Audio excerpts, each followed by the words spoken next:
जब जब मंजिल ने हौसलों से कहा तेरे बस की बात नहीं, तब तब हौसलों ने मंजिल की आंखों में आंखें डाल के कहा चल झूठी तेरी इतनी औकात नहीं। वेलकम करते हैं फिर से आज आपका आपके अपने चैनल में। और आज हम लोग प्रस्तुत हुए हैं 3 वर्ग के साथ, यानी कि 3 क्लासेस जो बहुत ज़्यादा इम्पोर्टेंट है। वर्ल्ड हिस्ट्री का एक बहुत ही इम्पोर्टेंट पार्ट है जिसको हम लोग कवर करने वाले हैं। अगर आप विश्व इतिहास को पढ़िएगा तो हर जगह आपको 3 वर्ग नज़र आएँगे। चाहे वो फ्रांसीसी क्रांति के बारे में पढ़िए, चाहे किसी विशेष साम्राज्य के बारे में पढ़िए, 3 वर्ग होता है। और ऐसे आमतौर पर हम लोग भी अपने जीवन में 3 वर्ग को ही डिवाइड करते हैं, जैसे कि upper class, middle class, lower class. तो इसी 3 वर्ग की कहानी है, पूरी दास्तान आपको सुनाई जाएगी और साथ में आपको पता चल जाएगा कि कौन से क्वेश्चंस हैं जो इम्पोर्टेंट हैं। आज की बात हिना के साथ है और हम लोग प्रस्तुत हुए हैं बहुत ही इम्पोर्टेंट क्वेश्चन आंसर सेशन के साथ।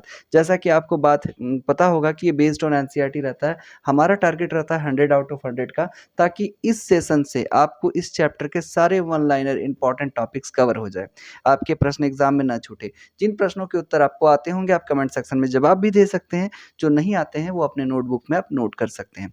तो चलिए स्टार्ट करते हैं। इससे पहले पूछते हैं, हिना कॉन्फिडेंट हो? हाँ सर। तैयारी है ना? हाँ सर। कोई दिक्कत नहीं सर। नहीं? बिल्कुल कोई दिक्कत नहीं है, आराम से तैयार है हिना। तो आज हम लोग करने वाले हैं फिर से हमारे पास है एक सीट क्वेश्चन आंसर का, जिसमें हम लोग इम्पॉर्टेंट क्वेश्चंस को कवर करने वाले हैं। तो बिना लेट करते हुए शुरू करते हैं आपके अपने चैनल में आपके लिए 3 वर्ग का महत्वपूर्ण क्लास। तो पहला प्रश्न है, फ्यूडलिज्म सामंतवाद शब्द किस भाषा के फ्यूड शब्द से बना है? जर्मन। जर्मन, बिल्कुल। फ्यूडलिज्म जो है वो जर्मन भाषा का शब्द है। फ्यूड से इसे बनाया गया है, इम्पोर्टेंट है। फ्यूड का अर्थ क्या होता है? जमीन का टुकड़ा। बिल्कुल, फ्यूड का अर्थ होता है ज़मीन का टुकड़ा। किसी ज़मीन के टुकड़े को फ्यूड कहा जाता है। आगे चलते हैं। जर्मनी की किस जनजाति ने गॉल प्रांत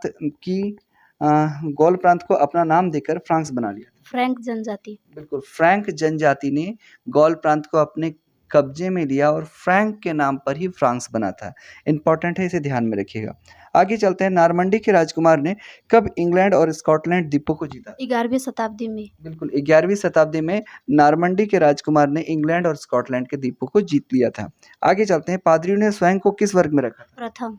प्रथम वर्ग। पादरी जो थे ना, उनका वर्चस्व बहुत ज़्यादा था। ये फर्स्ट क्लास के पर्सन्स होते थे। इसे आप ध्यान में रखिएगा। आगे चलते हैं। कौन-सा अभिजात वर्ग से संबंधित है? अभिजात वर्ग वो अपना स्वयं का न्यायालय लगा सकते थे और वो अपना सैन्य क्षमता बढ़ा सकते थे और वो अपना स्वयं स्वयं का स्थायी संपदा पर नियंत्रण कर सकते थे। बिल्कुल, अपनी संपदा पर खुद नियंत्रण करना, अपने से खुद न्यायालय लगा लेना, खुद ज़मीन के टुकड़ों को अपने नाम पे हस्तांतरित करवा लेना, इस प्रकार के स्पेशल फैसिलिटीज़ होती थी इनके पास, जिन्हें अभिजात वर्ग कहा जाता था। आगे चलते हैं। मैनर शब्द का अर्थ क्या होता है? घर। घर होता है, बहुत अच्छा। जैसा कि आपको पता है कि लगातार अभी तक हिना का एक भी क्वेश्चन ड्रॉप नहीं हुआ है और बहुत ही अच्छा जवाब दे रही हिना। आगे चलते हैं, प्रश्नों का सिलसिला जारी है। आई होप आप नोट करते चल रहे होंगे। प्रश्न है, नाइट कौन थे? सैनिक। बिल्कुल, नाइट सैनिक को कहा जाता है। फीफ के बारे में कौन-सा कथन गलत है? बाय ऑप्शन बताइए। और फीफ एक विशाल सैनिक है। हाँ, विशाल सैनिक संगठन नहीं है फीफ, ये कथन गलत है। पश्चिम चर्च के अध्यक्ष पोप थे, जो कि डैश में रहते थे? रोम में। हाँ, बिल्कुल, पोप जो होते थे ना वो चर्च के अध्यक्ष होते थे और उनका जो निवास स्थान होता था वो रोम होता था। आपको ये बताना है कि रोम किस महाद्वीप में है, कमेंट सेक्शन में बताना है। आगे चलते हैं कि चर्च को एक वर्ग के अंतराल में कृषक से अपनी उपज का 10वां भाग लेने का अधिकार था, जिसे डैश कहा जाता है? टीथ। हाँ, टीथ के रूप में चर्च क्या करता था, अपने जो कृषक लोग जो अपना उपज करते थे ना, उसका 1/10 हिस्सा वसूल लेता था। तो ये चर्च को अधिकार था, जिसे टीथ कहा जाता था। ये टैक्सेशन था एक प्रकार का। आगे चलते हैं। अबेस हिल्डगार्ड कौन था? संगीत। हाँ, एक संगीतज्ञ थे अबेस हिल्डगार्ड, इनका नाम याद रखना है। इनके कैरेक्टर के बारे में पूछा जाता है कि ये कौन थे? इम्पोर्टेंट है। आगे चलते हैं कि भिक्षु का ऐसा समूह जिसने 13वीं सदी में मठ में न रहने का निर्णय लिया था, उन्हें किस नाम से जाना जाता है? फ्रायर। फ्रायर। फ्रायर को ने अपने आप में डिसाइड किया कि 13वीं सदी के बाद हम मठ में नहीं रहेंगे। हम मठ को छोड़ देंगे, इसका त्याग कर देंगे। आगे चलते हैं। बेनेडिक्ट क्या है? मठों में भिक्षुओं के लिए लिखी गई हस्त पुस्तक। हाँ, मठों में जो भिक्षु रहते थे और भिक्षु उनके लिए जो हस्त पुस्तक था, उनकी नियमावली थी, उनको हम लोग बेनेडिक्ट के नाम से जानते हैं। आगे चलते हैं, इम्पोर्टेंट क्वेश्चंस का आंसर का सिलसिला जारी है और लगातार अभी तक हिना का एक भी क्वेश्चन ड्रॉप नहीं हुआ है।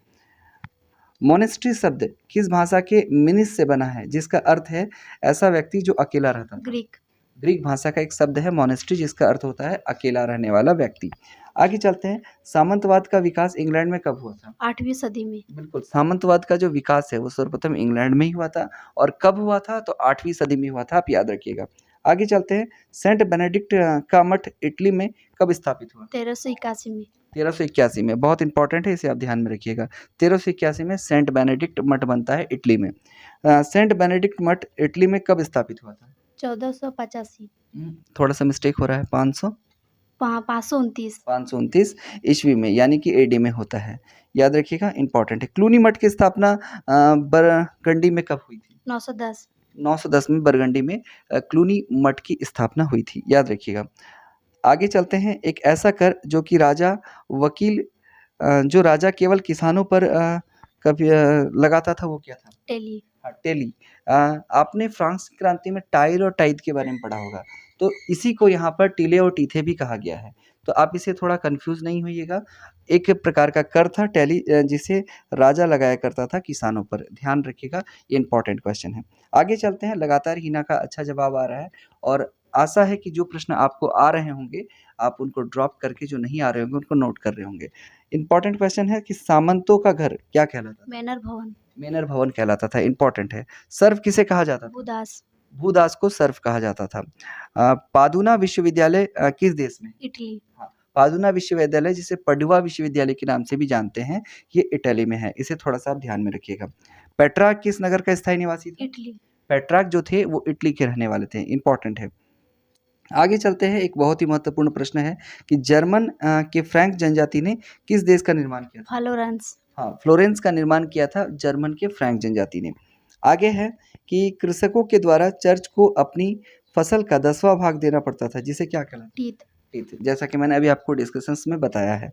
आगे चलते हैं, मार्क ब्लास कौन था? इतिहासकार। बिल्कुल, इतिहासकार था। यूरोप में सबसे पहले विश्वविद्यालय कहाँ स्थापित? इटली में। इटली में हुआ था। यूरोप में सबसे पहला विश्वविद्यालय ना इटली में स्थापित हुआ था। आगे चलते हैं, कुछ ही प्रश्न बचे हुए हैं। जैसा कि आपको पता है कि टॉपिक तो बहुत छोटा है, जो चैप्टर है 3 वर्ग, ये बहुत छोटा सा चैप्टर है, पर इससे क्वेश्चंस बहुत बन जाते हैं, तो इसे थोड़ा सा आप इग्नोर नहीं करके ध्यान से इसका रिवीजन जरूर लगाइएगा। क्वेश्चन है, सामंतवाद की छोटी इकाई क्या थी? नाइट। नाइट थी, बिल्कुल। अगर पूछ ले कि सामंतवाद का अधिक्रम नहीं था? किसान। बिल्कुल, किसान जो है वो सामंतवाद के अधिक्रम के अंतर्गत नहीं आते थे, इसे ध्यान में रखिएगा। ईसाई धर्म का प्रथम पोप किसे माना जाता है? ग्रेगोरी। हाँ, ग्रेगोरी क्यों ईसाई धर्म का प्रथम पोप माना जाता है, ये इंपॉर्टेंट है बहुत ज़्यादा, और हो सकता है कि आने वाले एग्जाम में ये प्रश्न पूछ लिया जाए। सामंतवाद पर सर्वप्रथम किस पंच विद्वान ने काम किया था? Mark block. हाँ, मार्क ब्लॉक ने सबसे पहले काम किया था सामंतवाद पर। हेनरी सप्तम ने ट्यूडर वंश की स्थापना कब की? 1485। 1485 में, बिल्कुल। डथो की खोज, न्यू अमेस्टाइड का आधुनिक नाम क्या है? न्यूयॉर्क। हाँ, डचों की जो खोज थी न्यू अमेस्टाइड, न्यू एम्स्टर्डम, जिसका आधुनिक नाम न्यूयॉर्क है, इसको ध्यान में रखिएगा। न्यूयॉर्क का यानी कि पुराना नाम न्यू एम्स्टर्डम था, इसको थोड़ा सा ध्यान में रखिएगा। फ्रांस में सामंतवाद के विरुद्ध जैकरी विद्रोह कब हुआ? 1358। 1358 का जैकरी विद्रोह बहुत इंपॉर्टेंट है।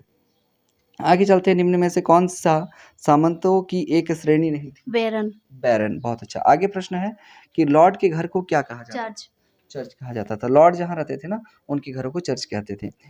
किस शासक के काल में यूरोप में सामंतवाद की जड़ें मजबूत हुई? सॉलमन। ये पहला क्वेश्चन हिना के द्वारा ड्रॉप होता है। चलिए आगे चलते हैं। सेंट बेनेडिक्ट तथा क्लूनी किसके नाम है? मठो। मठों के नाम है, बहुत अच्छा। सामंतवाद अर्थव्यवस्था थी? निर्वाह अर्थव्यवस्था। निर्वाह अर्थव्यवस्था। जैसा कि आपको पता है कि सेट हमारा कंप्लीट हो चुका है, जिसमें इस चैप्टर से जितने भी महत्वपूर्ण प्रश्न बन सकते थे, हमने सारे प्रश्नों को बहुत अच्छी तरह से कवर कर लिया। हमारा सेशन था 3 वर्ग आज की बात हिना के साथ बेस्ड ऑन एनसीईआरटी, जिसमें वीवीआई वन लाइनर क्वेश्चन हमने सेलेक्ट किया है और आपके पास प्रस्तुत कर दिया है। अब आपको करनी है अपनी खुद की तैयारी, क्योंकि ये था विश्व इतिहास का एक महत्वपूर्ण झलक। चलिए करते हैं हिना से 2 टूक वार्ता, इसके बाद करेंगे सेशन को एंड। हिना, तो पढ़ाई लिखाई ठीक चल रहा है? हाँ सर। सबसे ज़्यादा पढ़ना कौन-सा सब्जेक्ट पसंद है तुमको? हिस्ट्री। हिस्ट्री पढ़ना पसंद है। जैसा कि हिस्ट्री एक इंटरेस्टिंग सब्जेक्ट भी है और ज़्यादातर बच्चे इसको आर्ट्स डिपार्टमेंट में पसंद भी करते हैं। अच्छा, हिस्ट्री के अलावा पूछ ले तो कौन-सा सब्जेक्ट अच्छा लगता है? ज्योग्राफी। ज्योग्राफी पसंद है। अच्छा, हिस्ट्री में कौन-सा चैप्टर है जो तुम्हारा फ़ेवरेट है? इस्लाम का उदय। हाँ, इस्लाम का उदय और विस्तार हिना का फ़ेवरेट चैप्टर है। अच्छा, वर्ल्ड हिस्ट्री में अगर बात करें तो इस्लाम के उदय और विस्तार में सबसे ज़्यादा इम्पोर्टेंट रोल किसका था? पैगंबर मोहम्मद का। पैगंबर मोहम्मद का, बिल्कुल। पैगंबर मोहम्मद किस कबीले से थे? कुरैश कबीले। कुरैश कबीले से थे। जैसा कि आपको पता चल गया होगा कि अदर जो चैप्टर्स है उसकी भी तैयारी हिना की बहुत अच्छी है। अब पूछते हैं हिना से सीधा प्रश्न कि पढ़ाई में सबसे ज़्यादा घर पे मदद कौन करता है? भैया। भैया मदद करते हैं इसके। अब भैया बोलना मजबूरी है या फिर खुशी से बता रही है? नहीं, खुशी से। खुशी से बता रही है। भैया मजबूरी में नहीं बोल रही, आप लोग ऐसा नहीं सोचिएगा।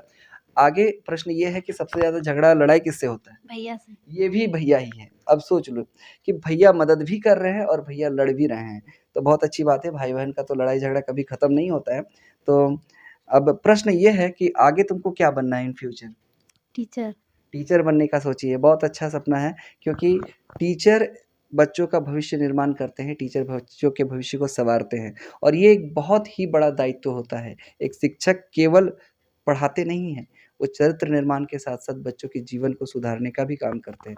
अच्छा, टीचर तो बनना ही है और टीचर बनने के लिए प्रेरणा किससे मिला तुमको? पापा से। पापा से मिला है, बहुत अच्छा। अगर पूछ लें अंतिम सवाल कि तुम्हारे पढ़ने का समय क्या होता है? सुबह शाम को। हाँ, सुबह शाम को, मतलब अगर पूछ ले कि सबसे ज़्यादा अगर तुम याद करने का काम करती हो किसी पाठ को पढ़ने का, तो उसके लिए परफेक्ट समय कौन-सा होता है? 5 से 6 बजे। सुबह या शाम? सुबह। सुबह 5 से 6 बजे तक का। तो ये था हमारे हिना के साथ वार्ता।